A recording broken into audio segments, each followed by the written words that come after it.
during the deposition that you're giving. He has been very vocal, perhaps the most vocal person on that side about your participation in the murders, his thought of your participation. They say they won't look in tonight, but certainly they'll hear about it. What can you say to him? What can you tell him?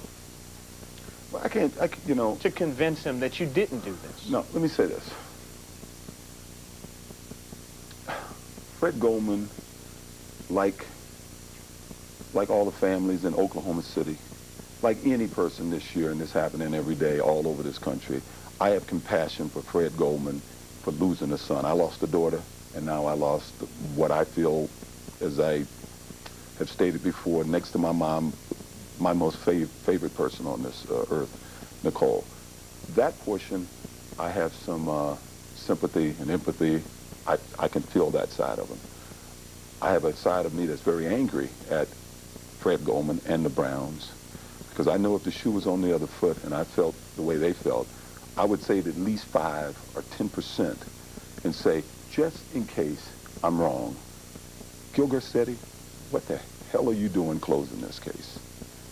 We know that some of your people lied, and why did they lie? So I'm a little, there's a side of me that's a little pissed at Fred Goldman and the Browns for that portion of it, that even if they think I'm 100% guilty and they're going to do what they're going to do, and if I was in their shoes, I would probably do exactly what they're doing right now. But I know if I was in their shoes, I wouldn't let LAPD, Gil Garcetti, and these people off the hook.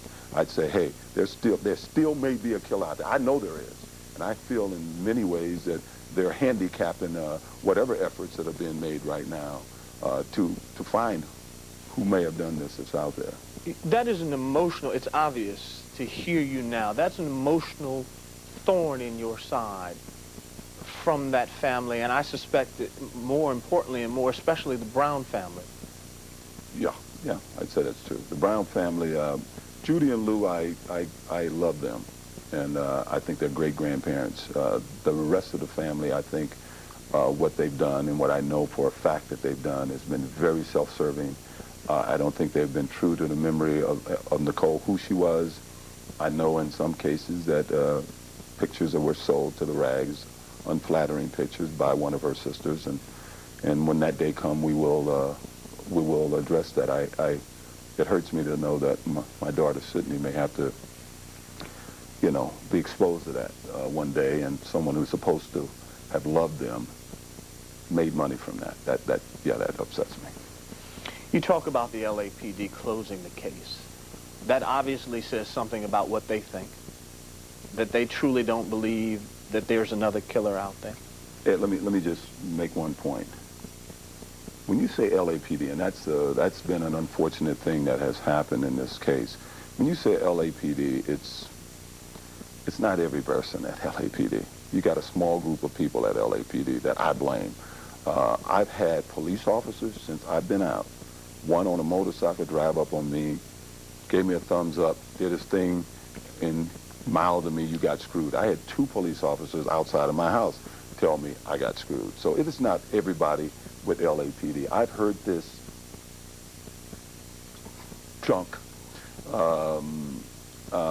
from Chief Willie Williams, and especially a guy that I think is one of the cause of this problem, whatever problem from Rodney King to myself that's happened in this town, Daryl Gates. And when time you say and time junk, again, I suspect you mean, well, let me... propaganda, okay? I was just trying to clean it up a little bit.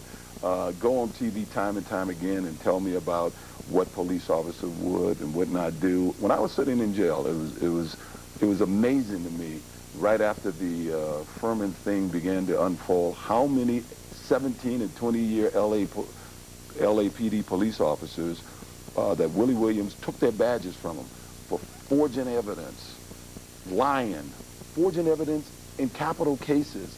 Yet I got to hear, on another hand, that they don't do this stuff. This stuff doesn't happen.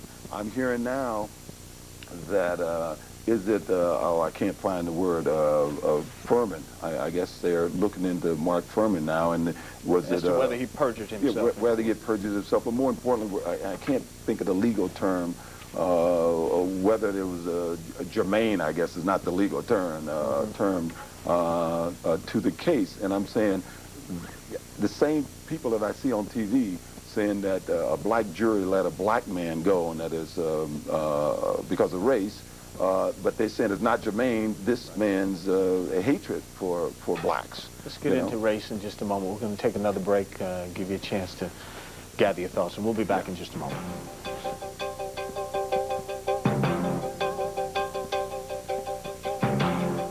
PD question and the idea of the case being closed.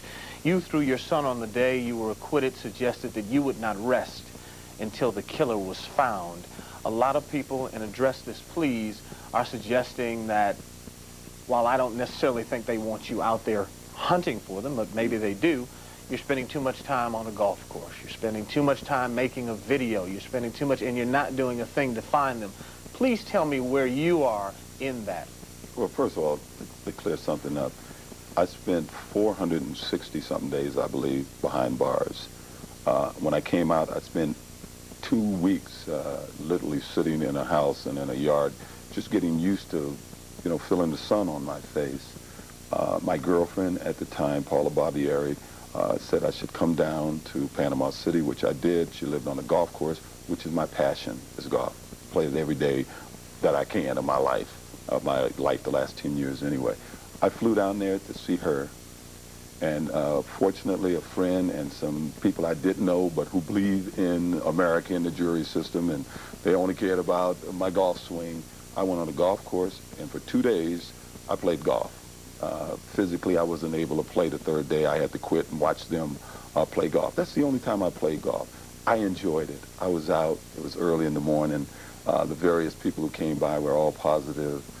I mean, I totally enjoyed it, and I don't understand. I saw where one of our former DAs, Ira Reiner, said that on TV the other night that I was arrogant or whatever, the way I've been acting since I've been out. That's the only thing I've really done socially. I mean, other than going to dinner and going to friends' houses. That's the only thing I've really done. People want you to be sorrowful. Yeah. They want you I was sorrowful to grieve. They want you I will to... grieve for the rest of my life, Ed. And I sat and was sorrowful for 400 and something days. I sat in virtual isolation. I didn't talk to another prisoner. I didn't have any other prisoners around me. They had me in a room by myself, in a row by myself. A guy like Stacy Kuhn, who supervised the beating of a human being, that guy spent easier time than I spent and had $4 million waiting for him when he got out of jail. So don't tell me about mourning and suffering. I sat in a cell by myself. They wouldn't let me speak to another prisoner. When I walked down the halls, they made all the other prisoners turn their backs to me. I mourn, and I'm still mourning for the rest of my life. I'll mourn, but I should have the right to go outside. I enjoy golf. I should have the right to play golf. I am just as innocent as Denise Brown, who was having love affairs. I'm just as innocent as you, who I don't know what you do as a hobby, but I'm sure you've been doing it. Yet, physically, I haven't been able to play golf, but if I was physically able to play golf right now, I would have played 12 more times. But I played twice. I've been out 3-4 months now. I played twice, yet they tell me I'm arrogant. I was in my front yard petting my dog one day. They shot me in my front yard petting my dog. They took clips of people like Kathy Randa and Nicole Povers coming in my house. They showed on some show on TV